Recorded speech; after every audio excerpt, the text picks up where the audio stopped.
Kawayaktok kisimreomi. Araannap kangapiaktok.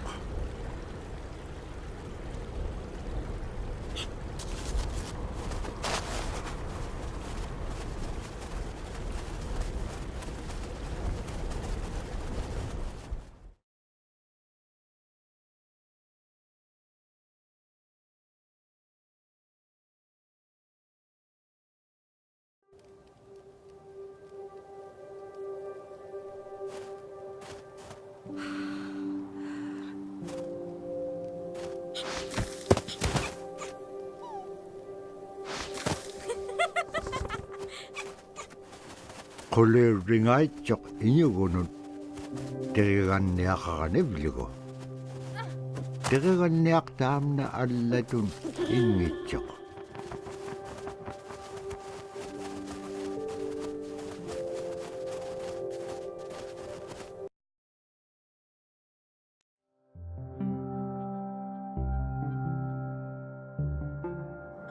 When I was growing up, my grandpa had a pet white fox.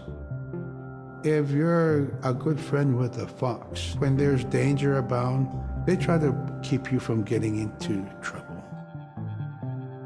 They pull tricks here and there, and foxes are like spoiled little kids in a way. When you let her out, she'd go prancing out in the snow, jumping in the air. I know she was happy then. Come running at me and jump on my chest, knock me backwards, lick my face, and I try not to let it. So that was my memory of my grandpa's pet fox.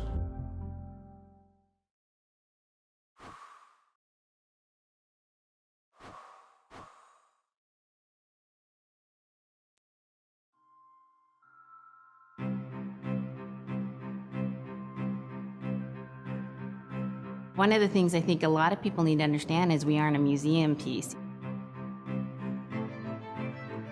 The Inupiaq people are a living people and a living culture. Even though we're in northern Alaska, which covers this vast area from Nome all the way over the Canadian border, is that there's this extreme value of interconnectedness and interdependence. It's a hunting society, a gathering society from thousands of years. This is what creates our culture. That special relationship between humans and the natural world and the animals, and that it teaches you how to have a society that doesn't do too much harm to the world. Love and respect for nature, for one another, for our elders. Very, very fundamental value, key to life. Our values are something that bind us all. The importance of sharing with one another, the importance of spirituality, and the connection to the land, our traditions, how we hunt, sharing of stories and songs and dances. I'm Inupiaq. I'm from the Arctic Ocean. I am Inupiaq. It's very important to me. It's who I am as a person. And we're very proud of who we are, and we want to continue that.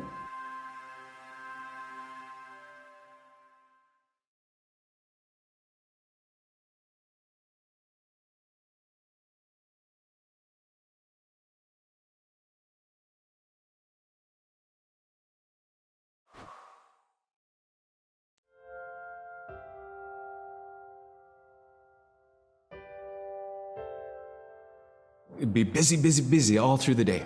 You get up and you just go right to work, right to work. There was always something to do. There was never any idle time. The only idle time we had was after we eat and before we go to bed. One of the older people would be relaxing, laying down there and saying, it'd be really nice to hear a story. And then just organically, someone would just start telling a story. Storytelling for the Inupiaq people is very important because it not only created that sense of community, but is a way to pass on wisdom to the next generation. It was like TV, It's like, It was just like, it was as good as anything, any movie you've ever seen. And the storyteller told it so clearly that it was just as powerful as any of the greatest movie blockbusters you've ever seen. There was a reason behind the stories that we were told because they held traditional knowledge. They held things that we might need to know in life, whether it was about how to find food or how to survive, or it was about well-being and the importance of connecting with people and being a good member of the community. We all do stories. We all live in stories. We all tell stories to our friends. And they need to be told. They need to be heard.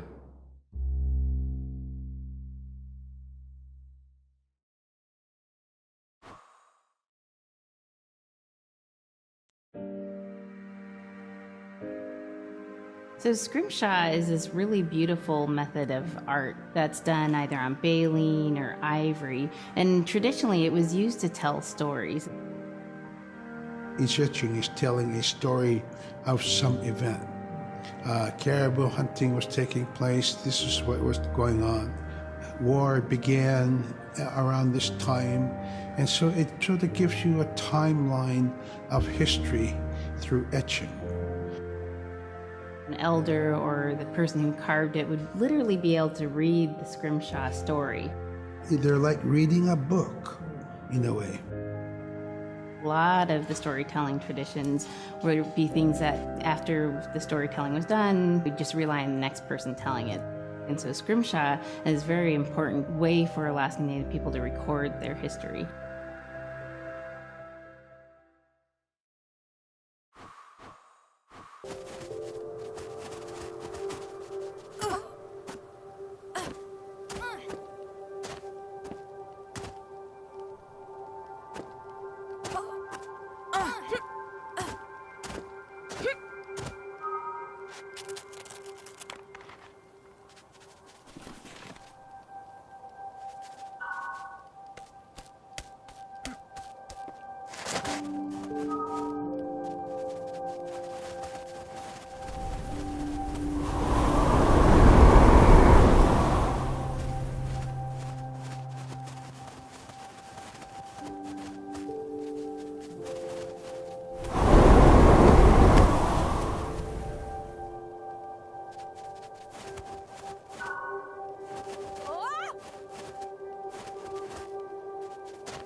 Caribou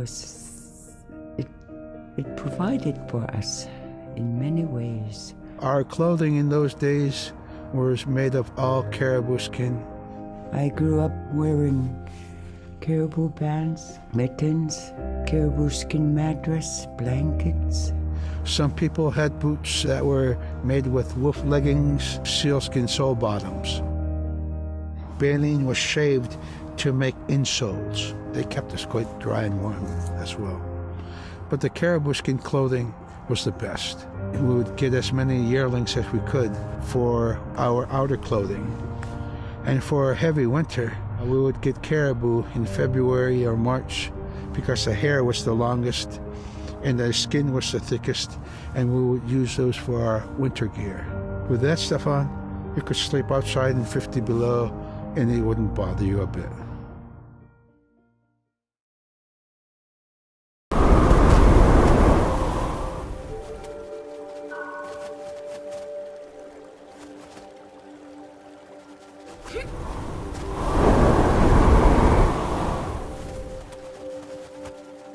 Niveaksiagarualuk kangersingalok supai allauluni taamna teriganniaq sivuneqsip kangaga niveaksiagarualuk Kanudun pekpaganak tilangit kamat ko, ikayok tauruat.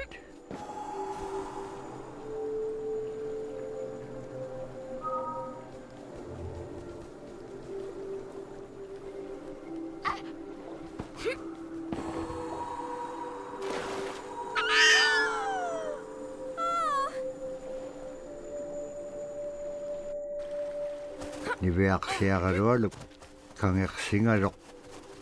Supaya alawlo na dam na tarikan niyak. Siya mo naksip ka nga niveak siya karolok. Kanudun pekpaganak tilangit kamat ko, ikayok tauruat.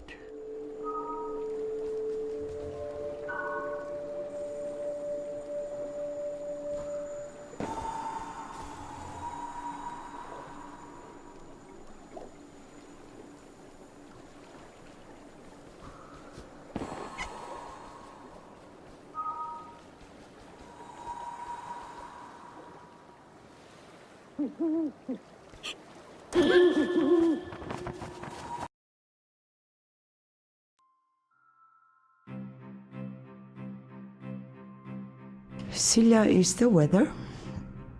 It also means the atmosphere. Here's the nuna, or the land.